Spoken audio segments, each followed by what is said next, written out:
So thank you for joining me this afternoon. This training will inform part of your accreditation in utilising the Vineland 3 as an instrument for adaptive behaviour assessment.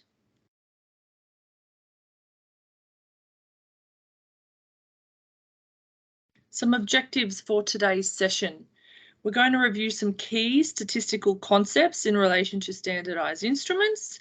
Now, some of you might say, yep, already know that, because you might have already studied it or have your accreditation in the WISC, for example.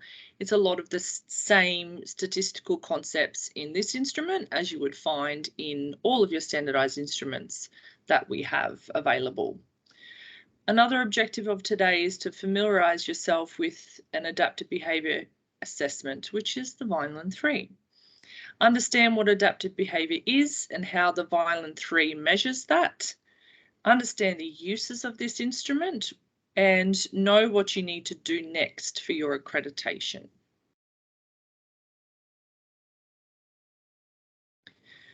So adaptive behaviour are the day-to-day things that students do to communicate, take care of themselves and get along with others.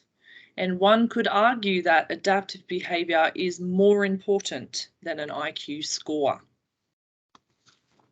Yet sometimes that is the thing that people in schools may focus on. What was the score of the IQ test? Adaptive behaviour is very, very important. Before we get further into the Vineland 3, I'm going to review some statistics briefly this afternoon. So, two very important things that inform why we choose these instruments from a departmental perspective, and also, across its use in Australia-wide. So reliability is about the dependability of the test. So if you were to test a student now and down the track, that there would be stability in their scores. Validity is about it's measuring what it says it's measuring. Okay, so it says it's measuring adaptive behaviour, and that is what it is measuring.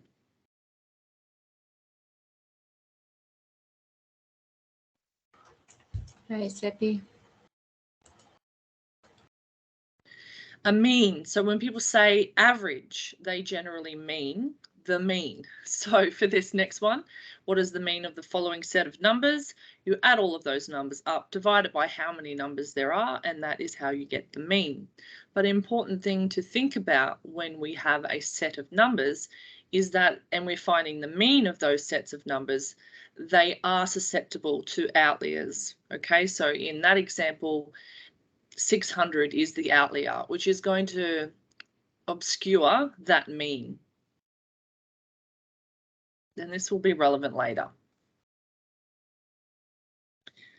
Distribution, so you can see the picture there, it's a bell curve. So distributions can be any shape, they represent how data is spread out.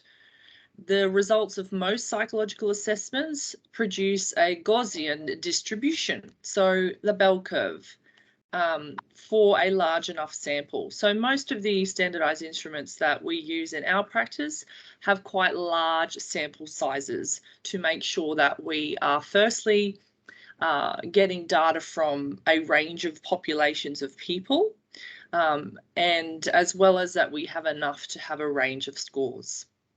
That should hopefully fall within that neat pattern of a bell curve. So this means that most scores are in the middle, with roughly equal scores getting rarer on each side.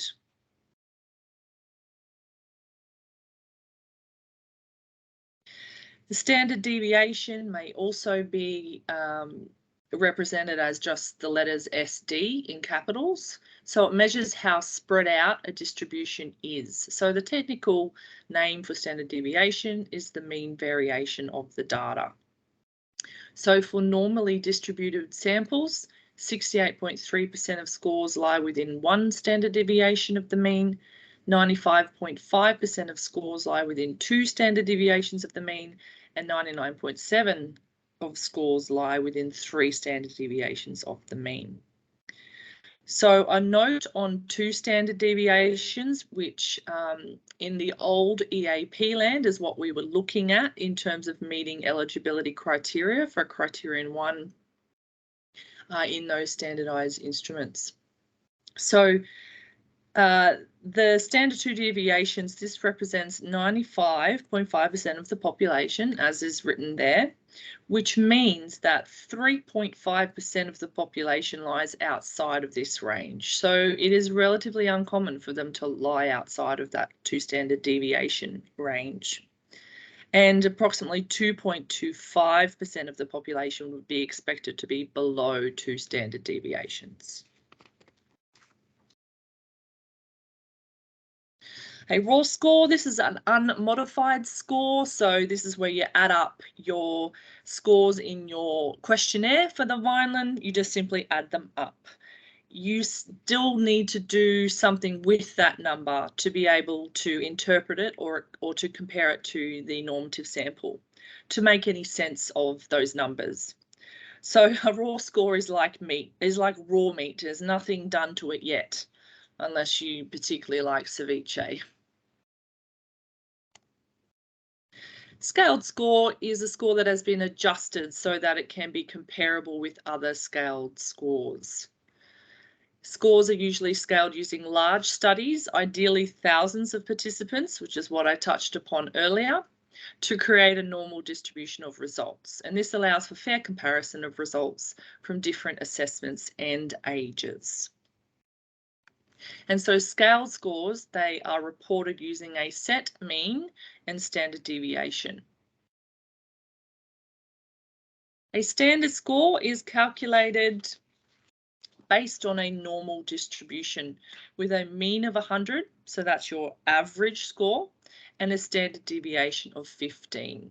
So 15 points below 100 is 1 standard deviation below the mean, as an example.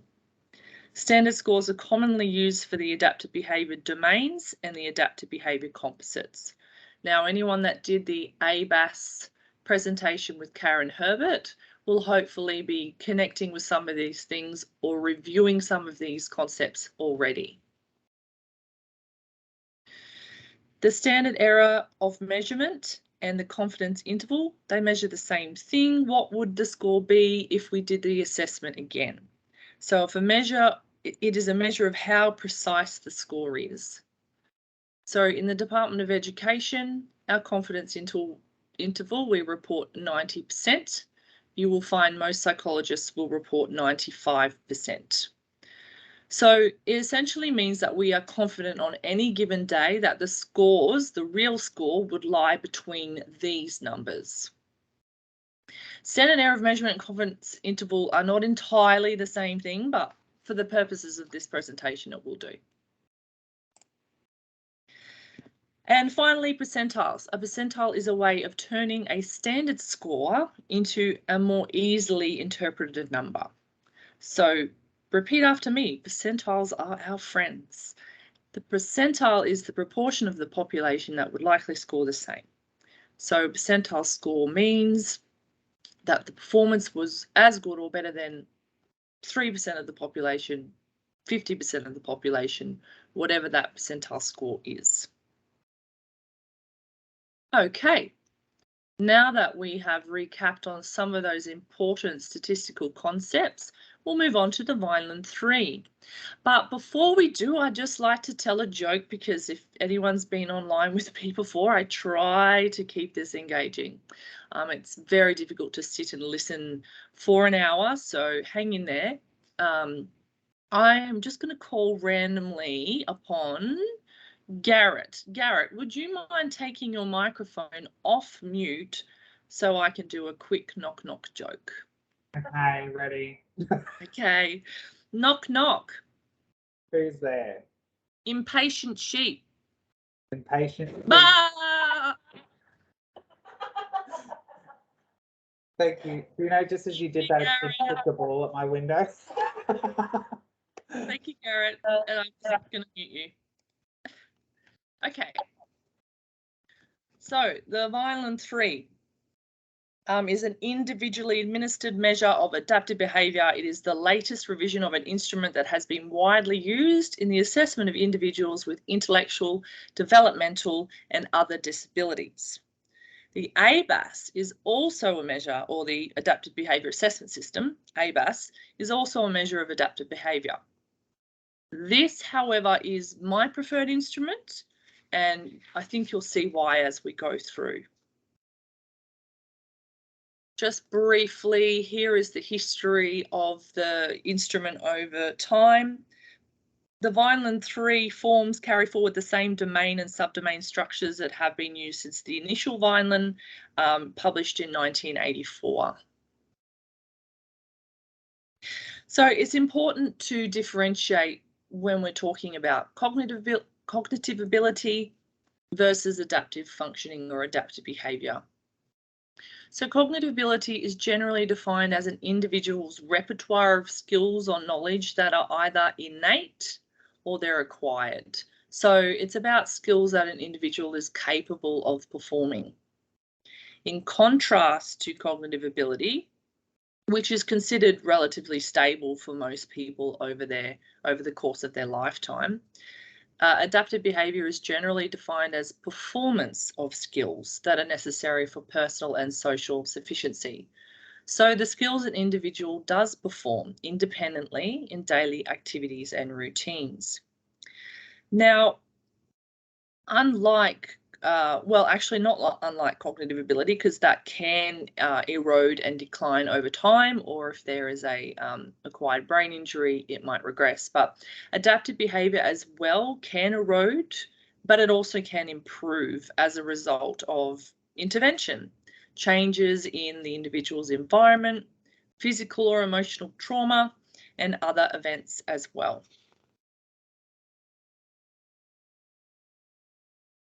Some of the uses of the Vineland 3, yes, we use it to inform our verifications of intellectual disability. At the moment, it's for those students going to a special school.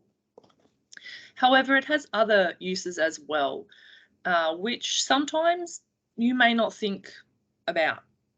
Intervention planning. So it will help with identifying how to improve the student's functioning by looking at what are their strengths and weaknesses in those different domains and subdomains, and what can you do to enhance their performance across those domains.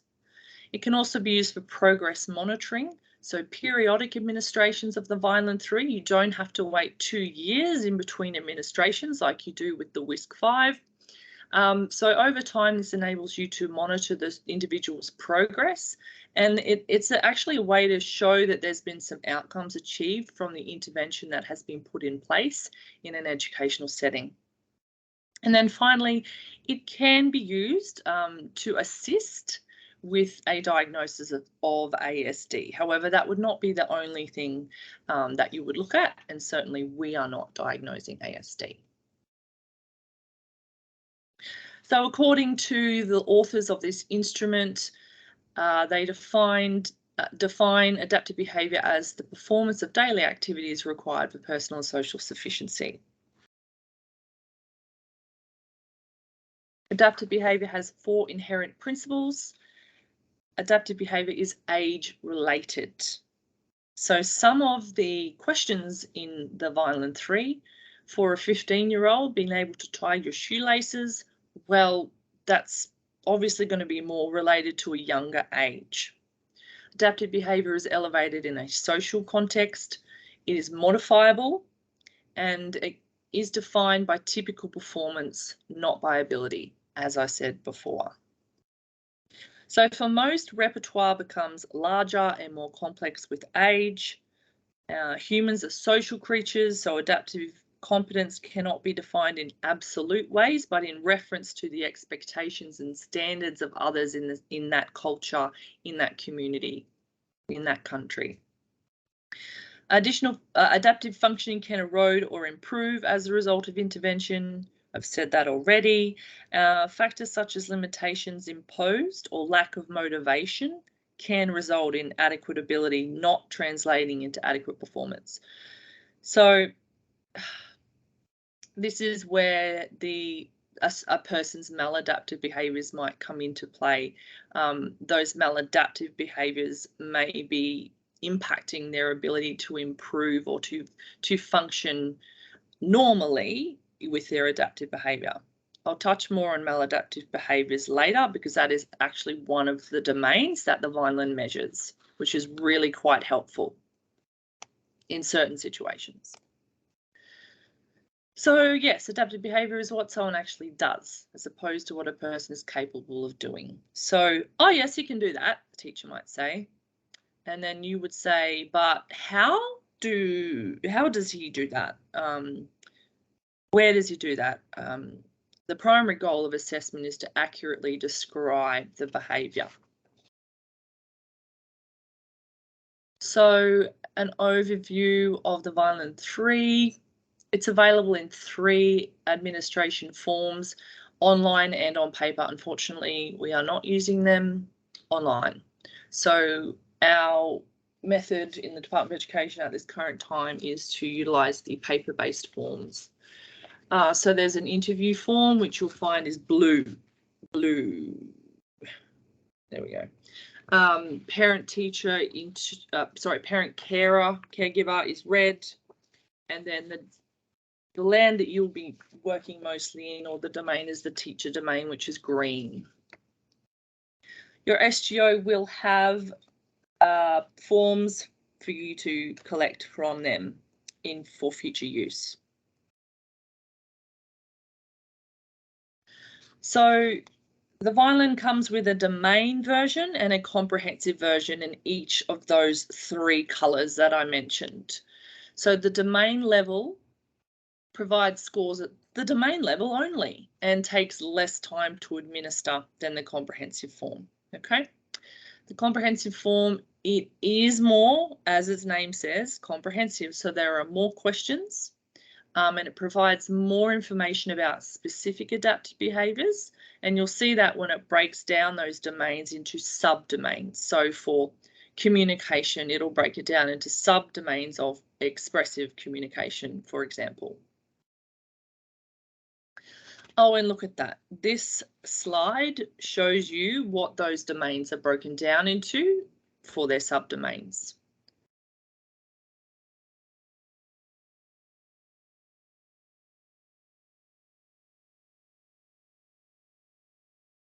Okay, so the teacher form, completed by the teacher or daycare provider using a questionnaire format. Ages 3 to 21. Comprehensive has 333 questions. The domain has 149. For the comprehensive form, a student aged 3 to 9 years of age, it takes about 15 to 20 minutes. If they're 10 to 21 years of age, it takes about 10 to 15 minutes. And finally, for the domain form, it takes about 8 to 9 minutes to complete.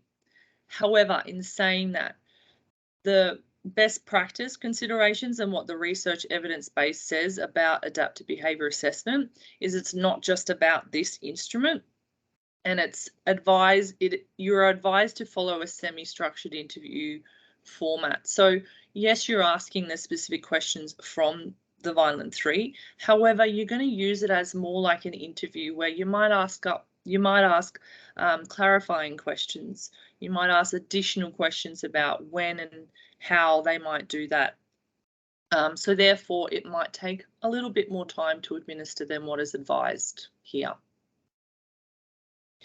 The parent caregiver form, the comprehensive form is from birth to 90 years plus with 502 questions. The domain has 180 questions.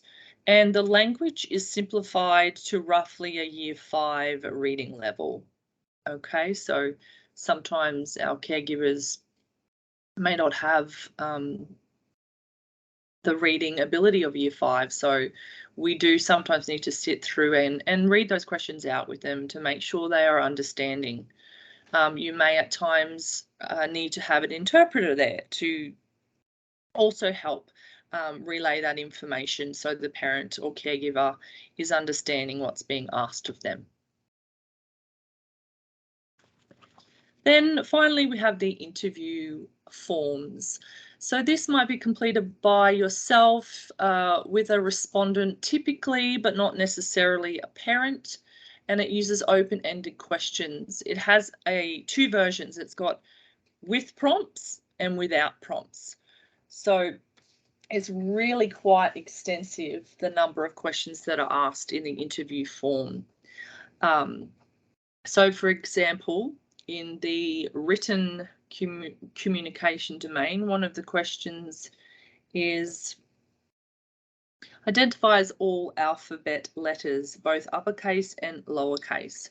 And some of the prompts of questions to follow up with are, for how many letters does he or she recognize both uppercase and lowercase? So throughout all the questions, it gives you further questions to ask as well.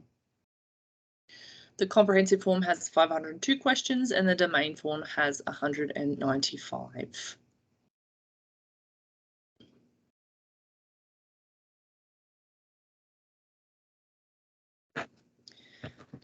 So the definitions of the subdomains, some of these will be self-explanatory to you when you just read what they are. So communication, the subdomains are receptive, expressive, and written.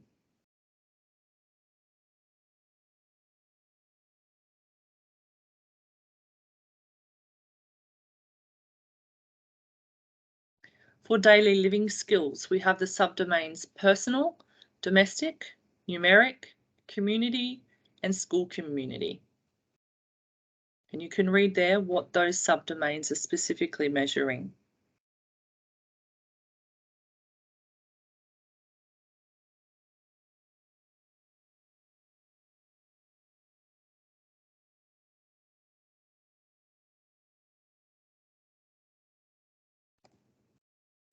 Socialization domain. The subdomains for socialization are interpersonal relationships, play and leisure, and coping skills. Now, for a student who has a diagnosis of ASD, this may be perhaps one of the areas that they struggle with.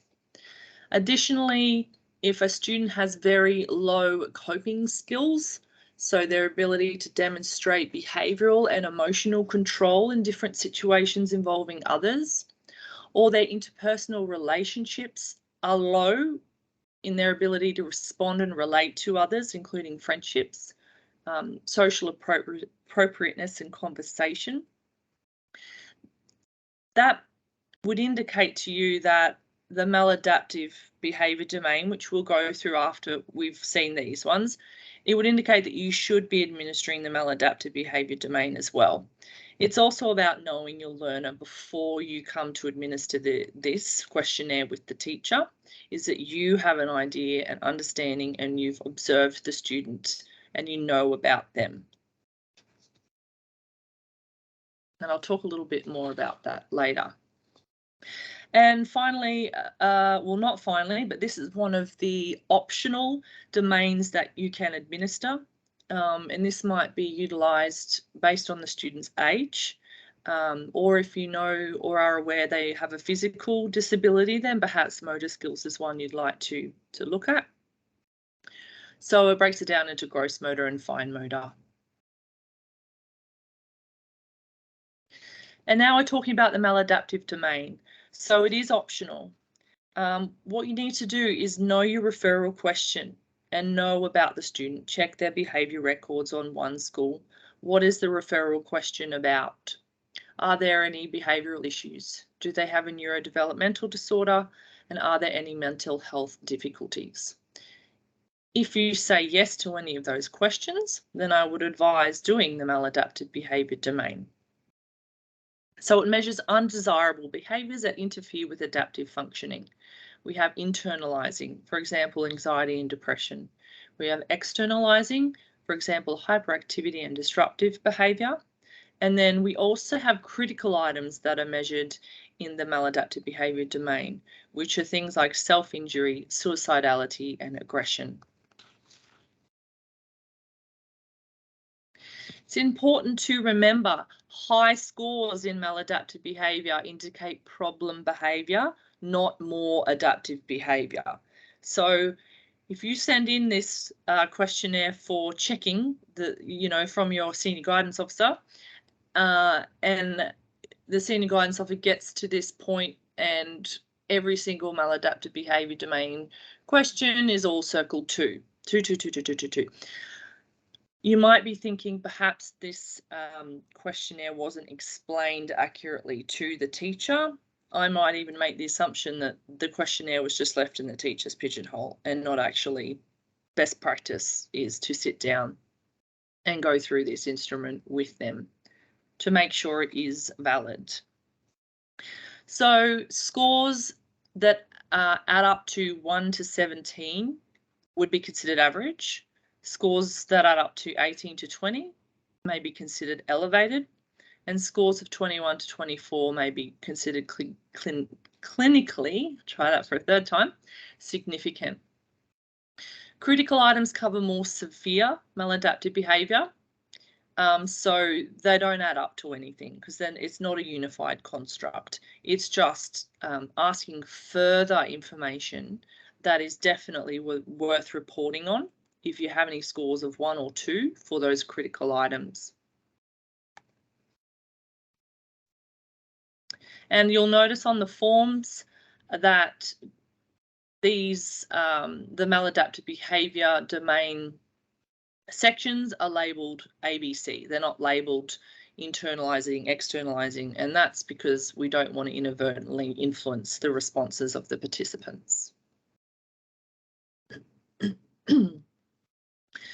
Okay, there is a manual for the Vineland. Now, I have tried to include all of the relevant information from the manual in today's trainings. However, if you can get a copy of it, it is there for you to read. It is not there for you to check your scoring, okay? The manual does not include the table to score your Vineland forms. That is in a separate PDF, okay? And that was the choice of the publisher. The PDF is available on our guidance officer's Ed Studio. And as a recommendation, I would say, if you're going to be using the teacher forms the most, I'd go to the contents, find the page number that the teacher forms start on and go right to the end of that. And I would print those off and bind them, okay, because it's a lot easier when it comes to scoring when you have it there in paper right in front of you. Because believe me, when it comes to scoring and it's on a computer screen, even when it's not on a computer screen, the Vineland can be quite tricky to score only because you have the domain and the comprehensive columns all in the same tables, so you can quite easily make mistakes. Okay, so now we're moving on. Actually, I might just take a moment to breathe. I would ask someone to tell a joke if they feel confident enough before we get on to the scoring aspect. And I'm just going to have a quick look down the chat to see if there's anything relevant.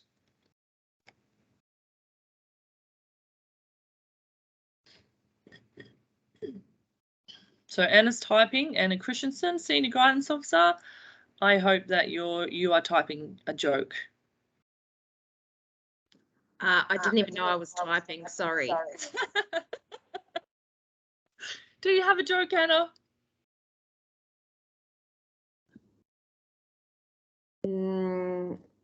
Not one appropriate to tell on here. Oh, well, I'll think. I get the best material from my children who are 6 and 7 years old, and before you jumped on, I told an absolute classic that came from my son.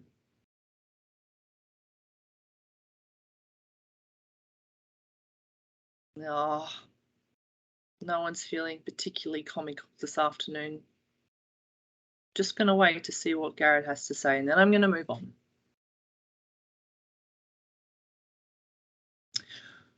What sandals do frogs wear?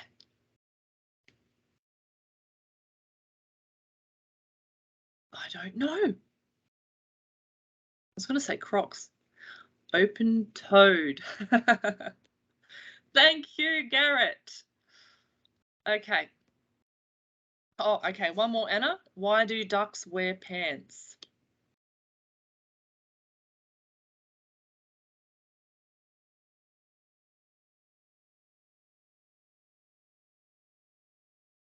to cover their butt quacks. Thank you, Anna. Okay, now we'll move on to the scoring aspect of the Vineland. If anyone has done the Vineland 2 before in a previous life, the basal and the ceiling has changed from the Vineland 2 version. So using a basal and a ceiling rule in the comprehensive forms enables examiners to reasonably assume that items well below or well above the examinee's level of functioning can be skipped to make the administration shorter or more efficient. So there aren't basal and ceiling rules in the domain forms. This only applies to the comprehensive forms. So in the domain forms, you're just going to add up every single question you ask. You add up those raw scores and you total those scores. In the comprehensive forms, the basal and the ceiling means that you can start at that student's age range and assume that anything below that they've already achieved, because as we learned earlier, adaptive behaviour is age related. So you're not going to sit down and waste teachers' time by asking them about a grade 10 student being able to verbally say 20 items in the room, because you'd assume that, yes, they can do that by now. And then I guess as well, you do need to consider if you are suspecting an intellectual disability, that you might want to start at the beginning as well, but that kind of depends on what the student's age is. So for the interview forms, remember they're blue. The basal, basically when you get 4 consecutive scores of 2, you can say that yes, the basal has been achieved. If you get 4 consecutive scores of 0, that means you can stop, because you can assume you've hit your ceiling and that no other questions from there on need to be asked. With the parent caregiver, the basal is 5 and the ceiling is 5. And with the teacher, so this is probably all you need to remember from today, once they get 5 scores in a row of 2 points, you have established your basal, which means you don't have to ask any of those questions beforehand. And then if they have 5 scores in a row of 0, you can stop that domain, that subdomain in the form, and move on to the next one. And what you do is you add all of the scores together if there is no basal or ceiling. Okay.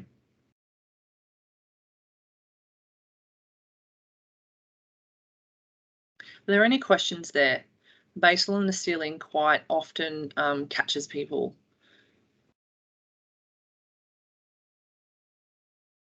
No? Okay. So some quick do's and don'ts. Please don't put this instrument in a teacher's pigeonhole. You need to sit down and talk to the teacher in that semi-structured format. If you receive a adaptive behaviour assessment from an external agency, it's more likely going to be the ABAS, not the Vineland. But you know, either way, whichever one you receive, please don't let the teacher just go away and fill that in. That is still the school's information, and it is still best practice to meet with that teacher and go through this instrument with them. You may decide to have a couple of teachers there if you work in a high school setting. You might decide to have the head of special education services there because they've had a lot to do with that student in a particular setting as well. So you need to make sure that the person who's filling it in, they know what it is, and inside of the forms, it gives you it gives you verbatim what you can say to the respondent about this form. So you provide a basic explanation about what it is, why you're using it, and how they need to complete it. And so that's where you explain the scores of 0, 1, and 2. You need to make sure there isn't any missing information where they haven't answered a question, because some parents do prefer to go through and just answer the questions themselves with you sitting there. But you just have a look through it, ask any clarifying questions if you're with a parent or caregiver, and check that they haven't missed any. Now, if a teacher doesn't know the answer to some of them, They can guess. However, there's some rules about the number of times that they've guessed, because that's obviously going to affect the reliability of the scores. But also you can, in some circumstances, just leave it blank. Let that teacher go away and observe and watch to see and come back to you about that question later. So, you know, if they can tie up their shoelaces, the teacher might know that because lots of kids have Velcro now for their shoes. What we don't do is assume that the respondent knows what it's all about, and you'll have teachers that will say, oh yeah, I've done one of these before, but you still need to explain it. Don't assume that they know how to complete the form, yes, and also don't influence the respondent. However, I'll talk a bit more about that in a minute. I think that slide, oh, it's the same for the comprehensive and the domain forms. Same process.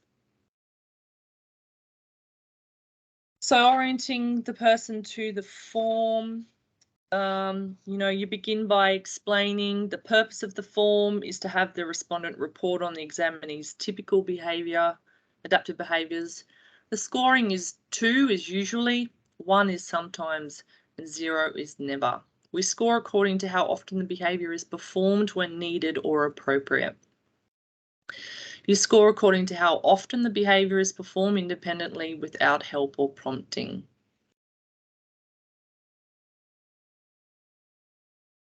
When you're using a comprehensive form, it is helpful to explain the basal and the ceiling rule. If the student or the examinee does not currently perform the behaviour, but they have performed it when they were younger and they've just outgrown it, then a 2 is the most appropriate score.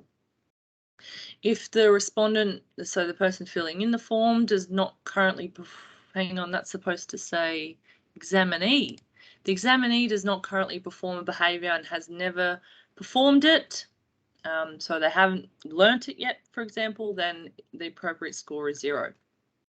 And I must remind myself to go back and change that.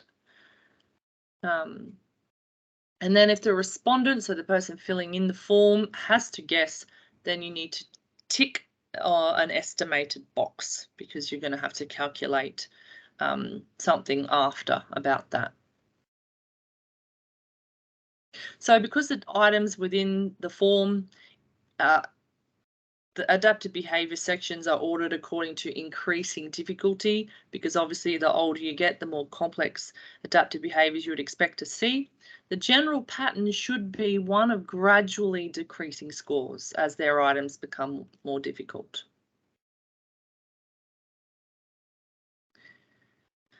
Okay, so I did say earlier that you're not to influence the respondent.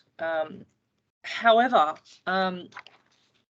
we do need to be that person there that can be that more objective sounding board to check in with the teacher, you know, particularly because you already know about the student, you've observed them, you've read, you know, you've read about them on one school, you've spoken to the parents, things like that. You can just say to the teacher as a bit of a check-in with them, are you sure they can't do that? I'm sure in the playground the other day I observed them playing a game of football and they were following the rules really well. So I'm not sure I would give them a 0 that they can't understand turn taking in games, just as an example. So the experience and judgment of a professional interviewer should serve as a corrective against misreporting. And at times we will find that depending on what the outcome is, a teacher might underreport or overestimate a student's performance in those areas. And that's the same with parents too. Sometimes parents, they have rosy lenses and they might overestimate or overrepresent what their child can do. So it's the interviewer's knowledge of the child development holistically, the student and the referral question. All these things provide a reality check for the parent, caregiver or teacher's descriptions of that student. And the interviewer can and should be on the lookout for positive or negative exaggeration when conducting the interview. So the comprehensive forms, the individual items or the raw scores, they add up to a subdomain level. These are converted into V-scale scores. They have a mean of 15 and a standard deviation of 3. So they are summed to then determine the domain scores, which have a standard deviation of 100. Sorry, a mean of 100 and a standard deviation of 15. And then they are scored to sum the overall adaptive behaviour composite, or the ABC. The domain cuts out some of those steps because it only has the domain questions. It doesn't have any subdomains. So you convert the individual items or the raw scores into domain standard scores, and then it's summed to determine the overall ABC. Before you go ahead and score the domain or the subdomain areas, you do need to check about the estimated items. So those items that were guessed. My general rule for this instrument and the ABAS for that matter is you don't want to have more than 3 boxes ticked that they've guessed per form, per domain or subdomain, because it's going to influence your confidence in that instrument being valid. So every item includes a checkbox so the individual completing the form can indicate if the item scored assigned is an estimate. A test with just a few items checked as estimated is not a cause for concern. However, when there are many, you should evaluate the prevalence of estimated items as a possible threat to the validity of the protocol. So the percentage of estimated items is the number of estimated items in that section. So if we're looking at communication in the domain level, or if we're looking at written communication in the subdomain level, it is the total number of estimated items in the section divided by the total number of items that were answered in the section.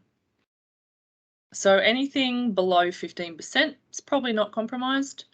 Anything above 15%, but below 25%, interpret scores for that section with caution.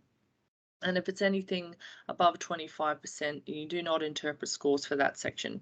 And if you're finding anything that does, interpret scores with caution or not interpret it at all, you probably need to go back and find a more reliable respondent for that student, or give that person more time to get to know the student, because you're not administering this in the student's first week of school.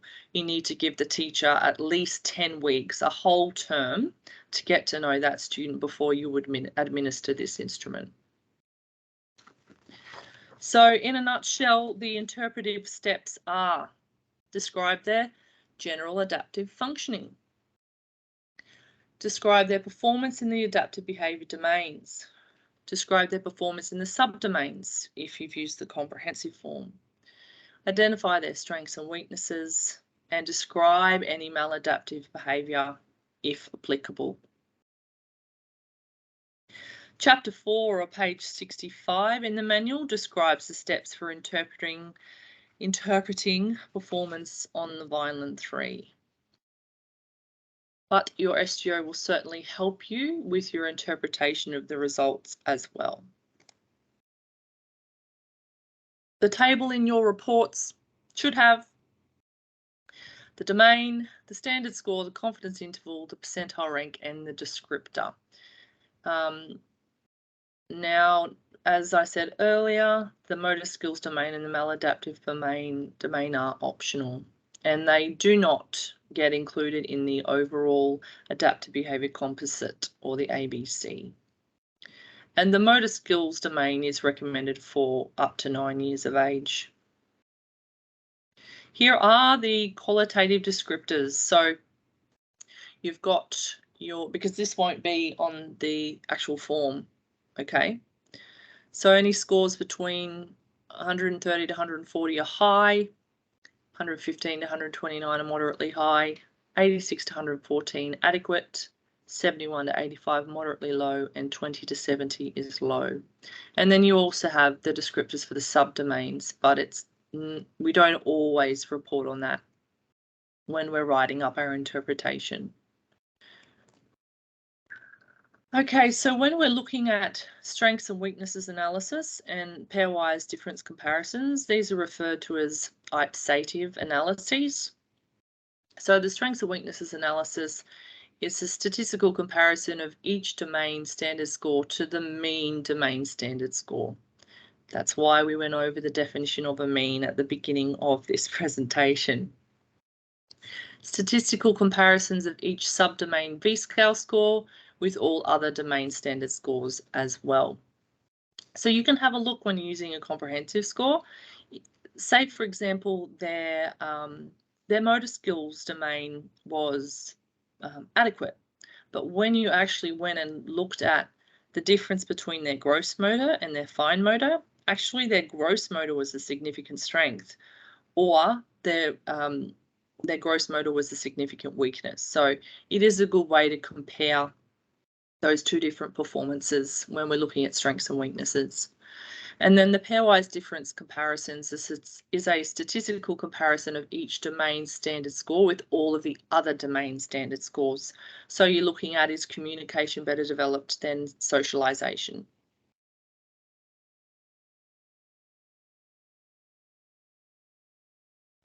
We touched on this a little bit earlier. The subdomains most relevant to deficits in for students with ASD is deficits in social communication and social interaction. So you might see this in the receptive and expressive subdomains in the comprehensive form. You might also see it in the interpersonal relationships, play and leisure in the socialization domain. And then also within the critical items that are listed in the maladaptive behaviour domain, it does list behaviours like restricted repetitive patterns of behaviour, interest or activities. So there are ways to have a look at the overall profile of the Vineland to show that there are some possible indicators there of ASD. And then another really good part about the Vineland is that it does actually take into considerations atypical behaviours due to a disability. So, for example, a guidance officer administered a Unit 2 on a girl that was in Year 1, and the girl had a disability. She had Down syndrome. She was non-verbal. She used a lot of gestures and hand movements and kind of sign language, but not an official sign language, to communicate. Now, in the Vineland, there might be questions about, is able to say 20 items in the room. This girl obviously couldn't do that. She couldn't verbally say that, but the Vineland makes allowances for that. So, for example, if the person uses sign language to communicate, if they use electronic communication aids, if they have a sensory impairment and they have assistive technology for reading or writing, those things about that person may still assign them a 2-point answer for that question. Okay, so you take into consideration that no, they can't say it, but they still are able to do it in other ways by maybe pointing or gesturing hello by doing that. So when scoring items, behaviours that are performed in an atypical way should be counted the same as typical performed behaviours.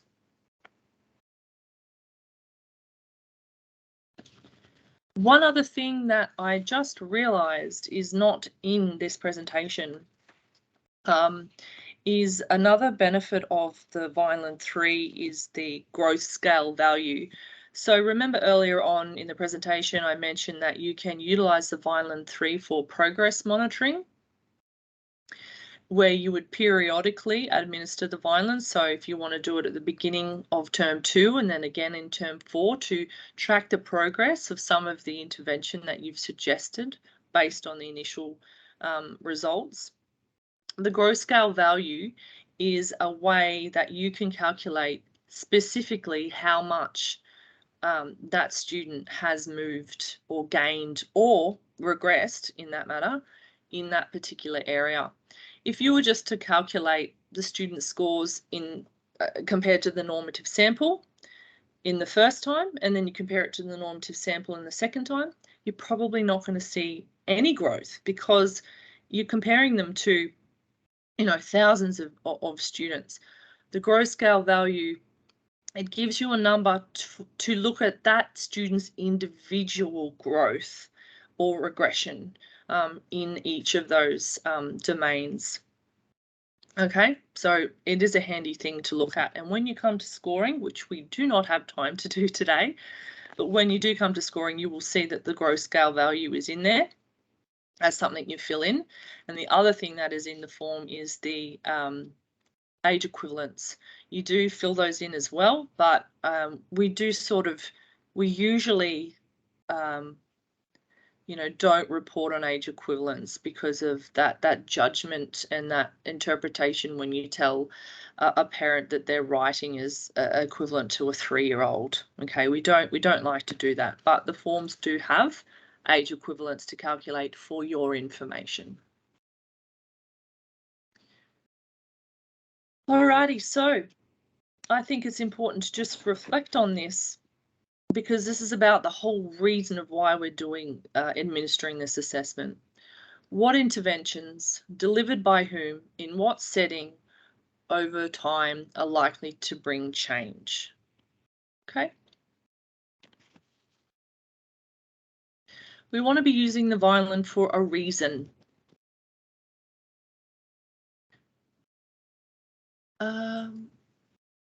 Okay, so we have 5 minutes left, which is great because I can just tell you a little bit about what's involved in the accreditation process, and then we can have some questions at the end if we need them. So from today, I will email you out a practice scoring comprehensive teacher form, okay, just for you to have a go at.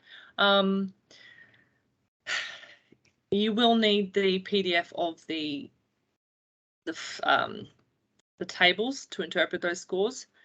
This may be too overwhelming for you to do on your own. It might even be too overwhelming for you to do in pairs with your peers. So what I just advise you to do is get in touch with the senior guidance officer and see how they want to proceed with the next part of the accreditation. So I have provided the SGO team the scoring practice example that I have, but they might have another scoring practice example that they want you to do.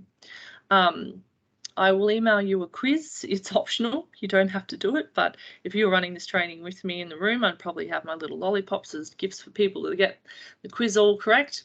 After you've done your scoring practice, you do need to write up a mock report. It will be a made-up report, so a lot of it will be empty. However, what's important to demonstrate is that from the results of that Vineland, you're able to translate that into classroom practices or some kind of intervention for that student. So once your senior guidance officer checks your scoring, checks your report, then we can confidently say that you have your accreditation in your Vineland 3. Yay! Okay, any questions, comments? I might actually stop the recording so you can feel free to ask anything you like. There's no silly question.